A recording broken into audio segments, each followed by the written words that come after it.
বেলা বাড়লেও দেখা নেই সূর্যের, ঘন কুয়াশায় ঢাকা চারপাশ।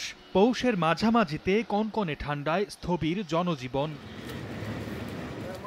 গত কয়েকদিন দাপট কম থাকলেও নতুন বছরের প্রথম থেকেই সারা দেশে বেড়েছে শীতের তীব্রতা। ঘন কুয়াশার সঙ্গে বইছে হিম বাতাস, গুড়ি গুড়ি বৃষ্টির মতো ঝরছে কুয়াশা। রাতভর ঝরতে থাকা কুয়াশায় বিপদ বেড়েছে কৃষকদের। বোরো ধানের বীজতলা, আলু ও সরিষার ক্ষেত নষ্টের শঙ্কায় তারা।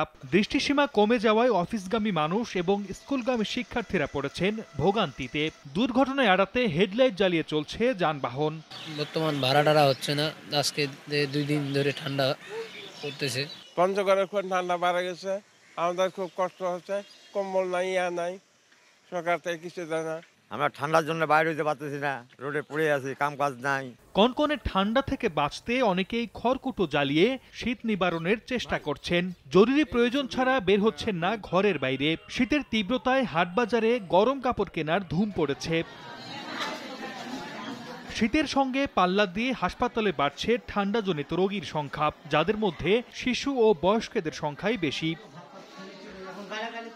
এমন পরিস্থিতিতে অভিভাবকদের আরও সচেতন থাকার পরামর্শ দিয়েছেন চিকিৎসকরা। সরদার মোহাম্মদ আরিফ, সময় সংবাদ।